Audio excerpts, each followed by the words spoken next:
avid supporter of women's rights. The Quran gave women rights equal to that of man. Equal, really equal.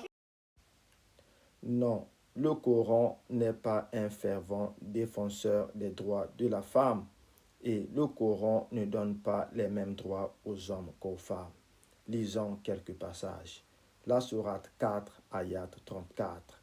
Les hommes ont autorité sur les femmes en raison des faveurs que Dieu accorde à ceux-là sur celles-ci et aussi à cause des dépenses qu'ils font de leurs biens. Les femmes vertueuses sont obéissantes à leur mari et protègent ce qui doit être protégé pendant l'absence de leurs époux, avec la protection de Dieu.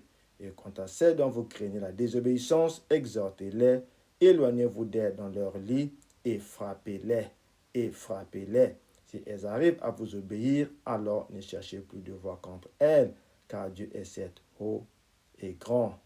Alors, le Coran n'est pas un fervent défenseur des femmes, puisqu'il autorise aux hommes de frapper leurs femmes si celles-ci sont désobéissantes.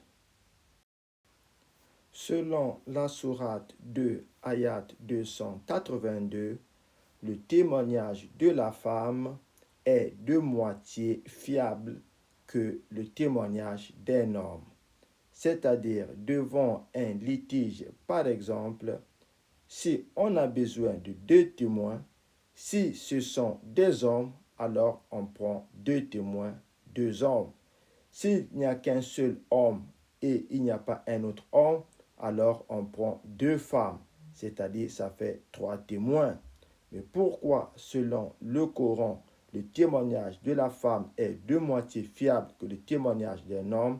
Simplement parce que le prophète Muhammad nous a enseigné que la femme est mentalement déficiente. On peut lire cela dans Sahih al-Bukhari. The prophet said, "Isn't the witness of a woman equal to half of that of a man?" The woman said, "Yes." He said, "This is because of the deficiency of a human's mind." Le prophète dit, n'est-il pas vrai que le témoignage de la femme vaut la moitié de celui de l'homme? Les femmes répondirent, oui. Il dit, ceci est dû à cause de la déficience mentale des femmes. Donc, madame, vous qui parlez, vous ne connaissez pas ce que le prophète Mohammed a dit sur les femmes. Vous n'avez pas les mêmes droits et le Coran n'est pas un défenseur des femmes. Selon le prophète, vous êtes toutes mentalement déficientes. Sahih al-Bukhari numéro 70-99.